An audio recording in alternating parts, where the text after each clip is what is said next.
बिस्मिल्लाहिर्रहमानिर्रहीम। अस्सलामु अलैकुम स्टूडेंट। चैप्टर नंबर सेकंड चल रहा है हमारा, और सेकंड चैप्टर में हम अब कुछ प्रॉब्लम्स करने जा रहे हैं चैप्टर यूनिट कन्वर्जन के हवाले से कि कैसे हम यूनिट को कन्वर्ट करते हैं। मुख्तलिफ यूनिट्स होती हैं, प्रेशर की और टेम्परेचर की और वॉल्यूम की।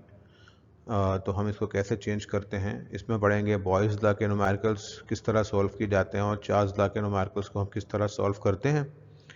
अब हम ये करेंगे, ठीक है। तो यूनिट कन्वर्ट कैसे की जाती है, सबसे पहले तो हम ये देख लेते हैं। तो यूनिट कन्वर्ट करने के लिए हमारे पास एक जो टॉपिक रहेगा वो प्रेशर का, कि प्रेशर की यूनिट किस तरह चेंज होती है, दूसरा टेम्परेचर का, और दूसरा वॉल्यूम का रहेगा, ठीक है।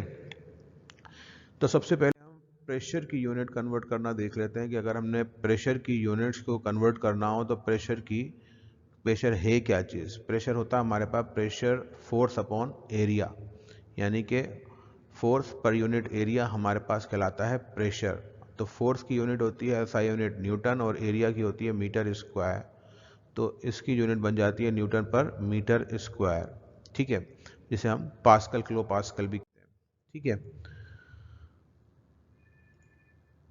यूनिट्स कौन कौन सी हैं प्रेशर की, अगर हम देखना चाहें तो एक यूनिट हमारे पास होती है पास्कल, जिसको हम कहते हैं 101325, इसका स्टैंडर्ड प्रेशर है, ठीक है। 101.325 किलो पास्कल में, ये भी स्टैंडर्ड वैल्यू सेम है, सिर्फ 1000 से डिवाइड किया हुआ है।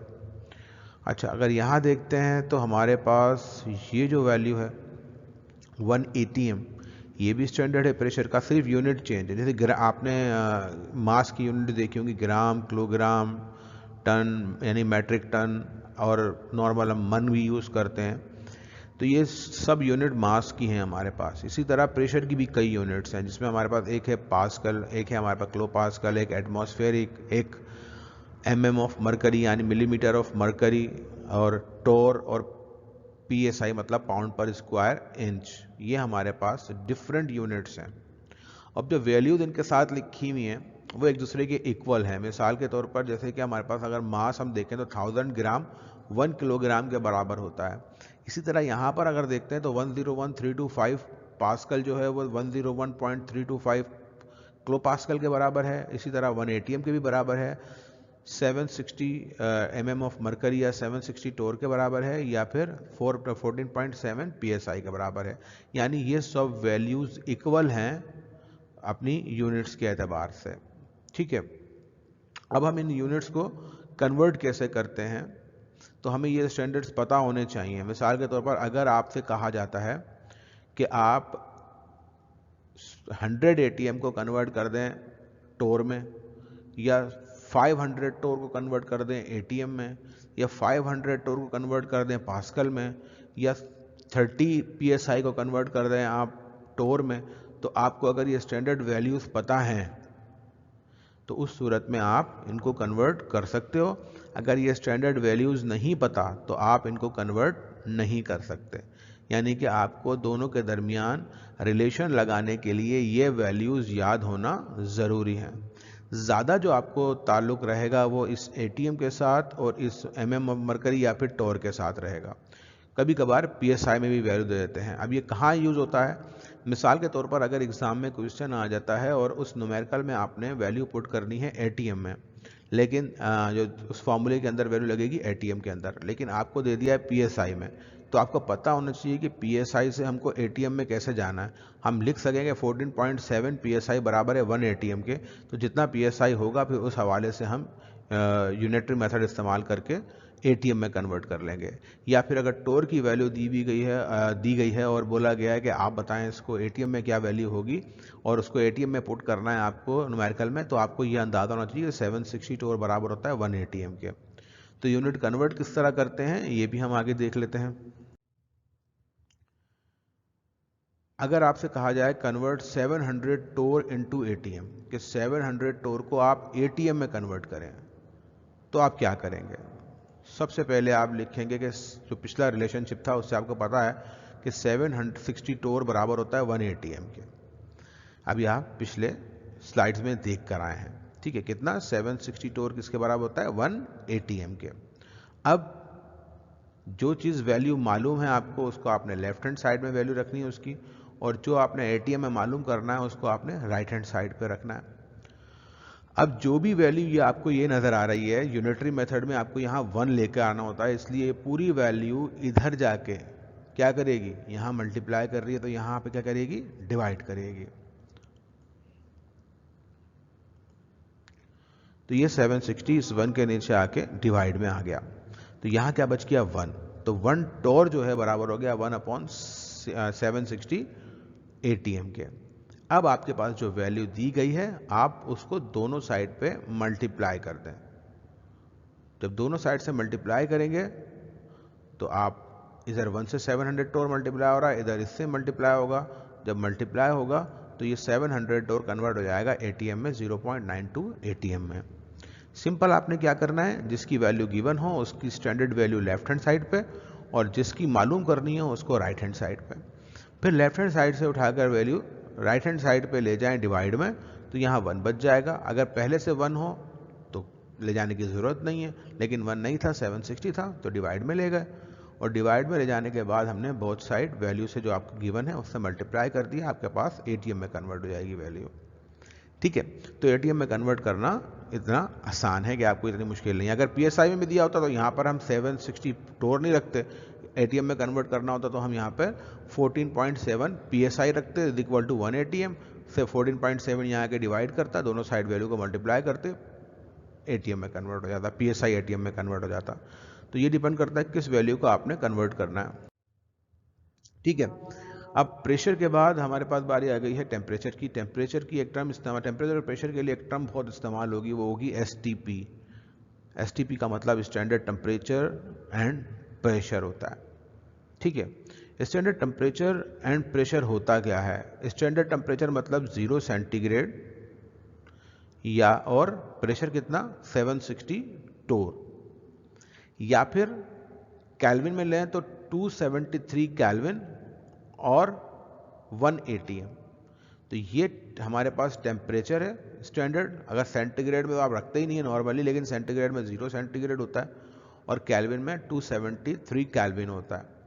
और प्रेशर में एटीएम 1 एटीएम जो है वो स्टैंडर्ड होता है, या फिर 760 टोर, दोनों बराबर हैं, सिर्फ यूनिट का फ़र्क है, लेकिन जहाँ पे आपने जिस तरह की यूनिट रखनी होती है उस तरह की आप यूनिट रखेंगे।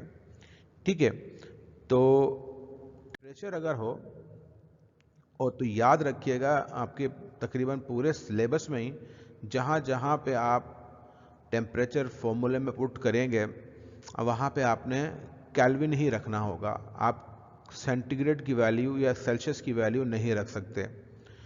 अब ये जो स्केल आपको नज़र आ रहा है ये सेंटीग्रेड का स्केल है, और ये जो स्केल नज़र आ रहा है ये केल्विन का स्केल है। केल्विन इसके सेंटीग्रेड स्केल जहाँ पर -273 होता है वहाँ पे केल्विन स्केल 0 होता है।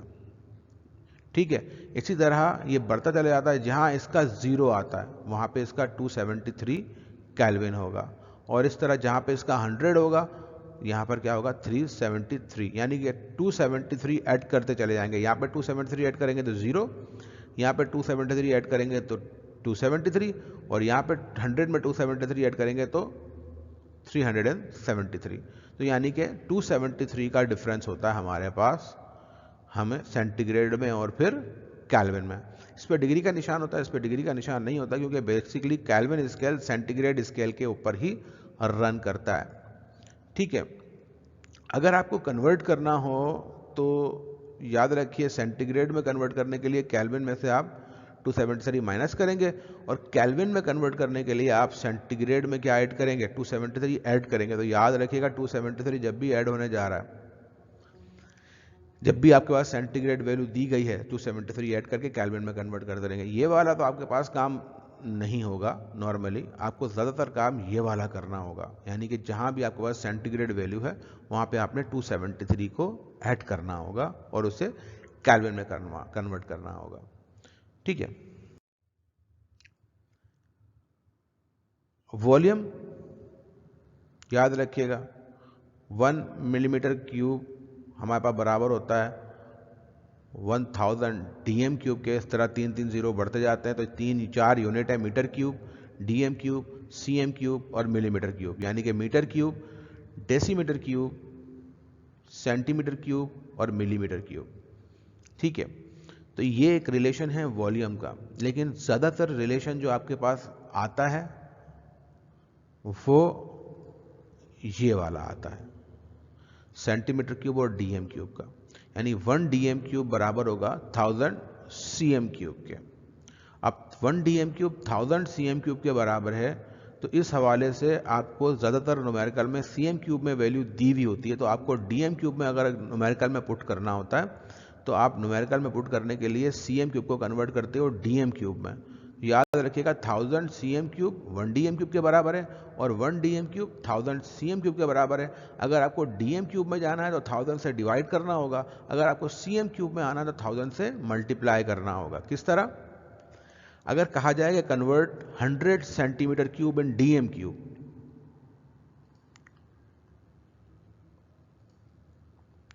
अगर आप लिखते हैं कहीं पे वॉल्यूम दिया हुआ है 100 सीएम क्यूब, आप उसी डेटा के आगे एक इक्वल टू लगाकर उसी 100 को 1000 से आप डिवाइड कर देंगे डीएम क्यूब में कन्वर्ट करने के लिए, तो ये कन्वर्ट हो जाएगा डीएम क्यूब में।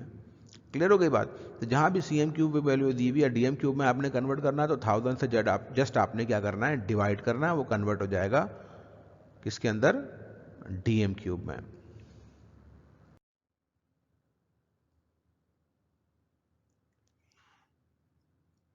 अच्छा, अब आ गया बॉयल्स लॉ, यानी कि हम यूनिट कन्वर्जन से आगे निकल गए, हम आ गए हैं बॉयल्स लॉ के ऊपर। बॉयल्स लॉ क्या कहता है वो हम पहले पढ़ चुके हैं, एक मरतबा यहाँ दोबारा बढ़ा देते हैं। बॉयल्स लॉ ये कहता है कि state that for a given mass of a gas at constant temperature the volume of a gas varies inversely with the pressure, यानी कि वॉल्यूम जो है वो इन्वर्सली प्रोपोर्शनल होता है किसके, प्रेशर के।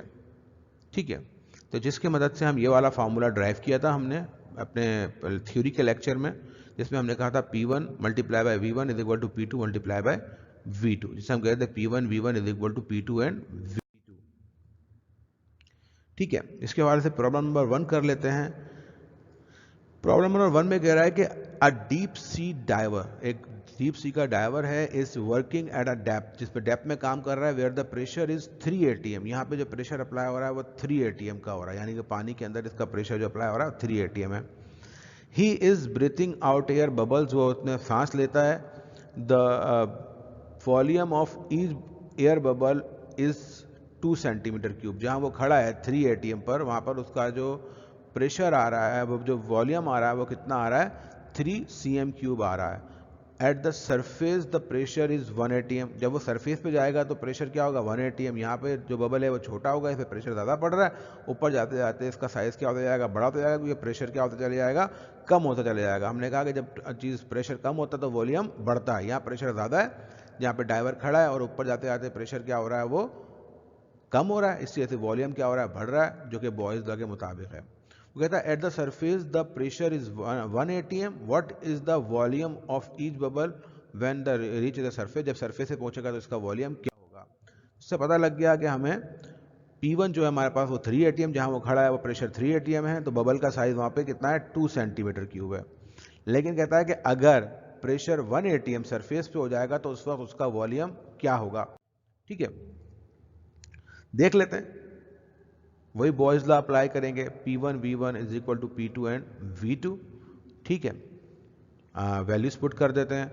P1 हमारे पास 3 था, V हमारे पास 2 था, P2 हमारे पास 1 था, V2 हमने मालूम करना है, तो ये यहाँ पे मल्टीप्लाई कर रहा है, यहाँ क्या करेगा, डिवाइड करेगा।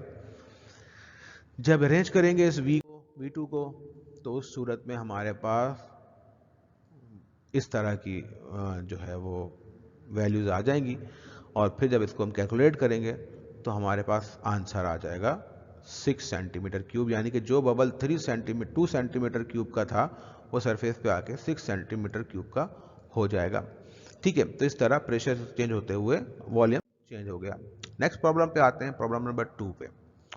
प्रॉब्लम नंबर 2 कहता है a sample of a neon gas occupies a volume of 677 ml। ml और cm क्यूब एक ही बात होती है, लीटर और dm क्यूब एक ही बात होती है। 677 मिलीलीटर एट 134 टोर। कह रहा है कि एक नियॉन गैस है, उस वो जो ऑक्यूपाई कर रही है, इतना वॉल्यूम ऑक्यूपाई कर रही है इतने प्रेशर पे। What is the pressure of the sample, P2 मालूम करना है जब आपके पास वॉल्यूम इतना हो जाएगा। ठीक है, P1 आपके पास दिया हुआ है यहाँ पर 134 और V1 आपके पास दिया हुआ है 677 और आपके पास V2 दिया हुआ है, P2 फाइंड करना है। फार्मूला अप्लाई कर देते हैं, P2 इसमें हमें मालूम करना है, वैल्यूज पुट कर देंगे, वैल्यूज पुट करेंगे, कैलकुलेट करेंगे, हमारे पास आंसर आ जाएगा 141 टोर, यानी कि P2 हमारा जो सेकंड प्रेशर होगा, फाइनल प्रेशर, वो 141 टॉर के बराबर होगा। ठीक है, प्रॉब्लम नंबर 3 डिस्कस करते हैं। अच्छा, प्रॉब्लम नंबर 3 में हम मज़ीद एक और क्वेश्चन करेंगे बॉयज़ लॉ से मुताल्लिक। A gas occupies 100 ml at 150 kilopascal, ये भी एक यूनिट है किलोपास्कल की। ठीक है, find its volume at 200 kilopascal, इसका 200 किलोपास्कल पे वॉल्यूम मालूम करना है, यानी V1 P1 और P2 V2 फाइंड करना है।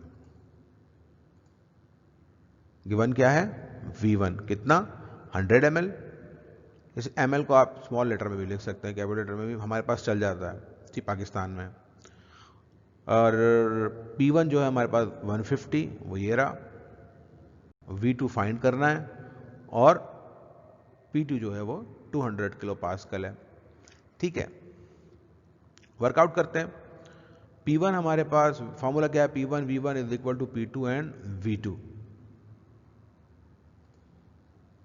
वैल्यूज पुट कर देते हैं। जब वैल्यूज पुट करेंगे तो हमारे पास ये आ गई P1 की वैल्यू, ये आ गई V1 की वैल्यू और ये आ गई हमारे पास P2 की वैल्यू। V2 फाइंड करना है, ये यहाँ पर डिवाइड कर रहा है, यहाँ मल्टीप्लाई कर रहा है, यहाँ आगे डिवाइड करेगा, कैलकुलेट करेंगे, V2 आ जाएगा 750 ml के बराबर आ जाएगा। ठीक है, तो इस तरह हमने ये 3 क्वेश्चन बॉयज़ लॉ के मुतालिक किए, यकीनन आपको समझ में आ गए होंगे। अब नेक्स्ट हम आते हैं चार्ल्स लॉ की तरफ।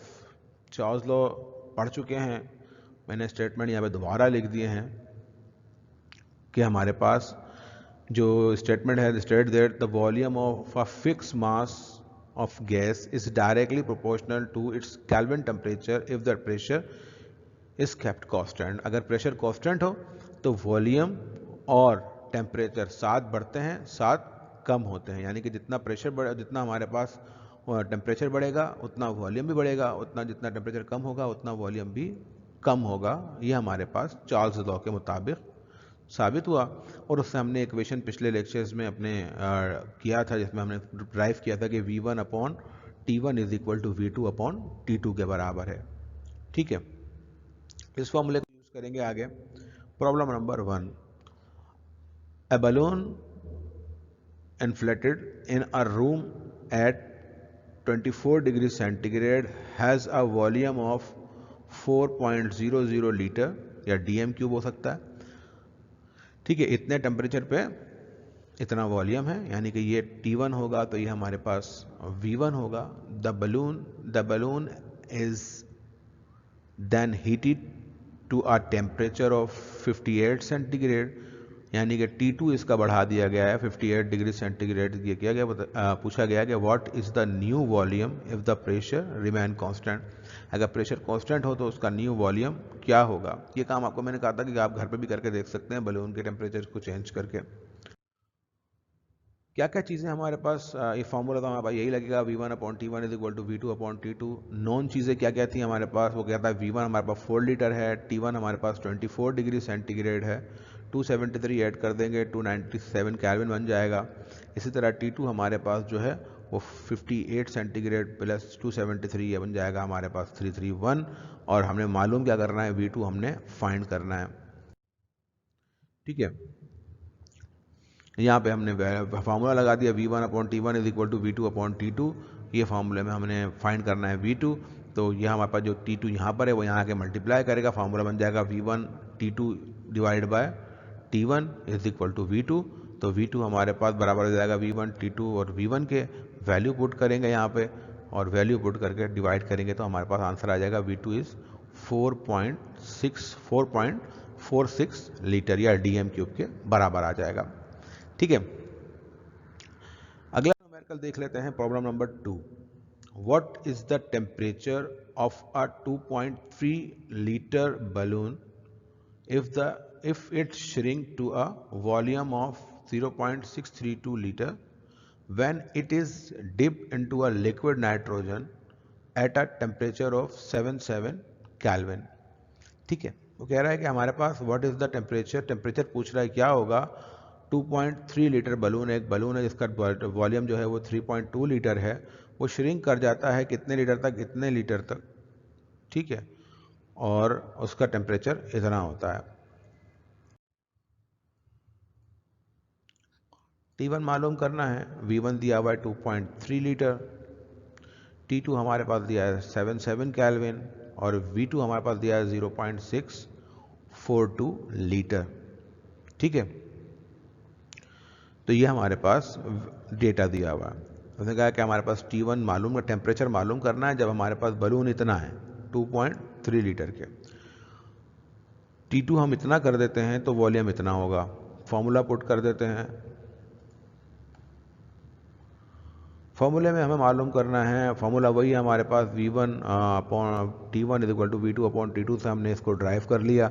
T1 किसके बराबर जाएगा, V1 multiply by T2 divide bye V2 के।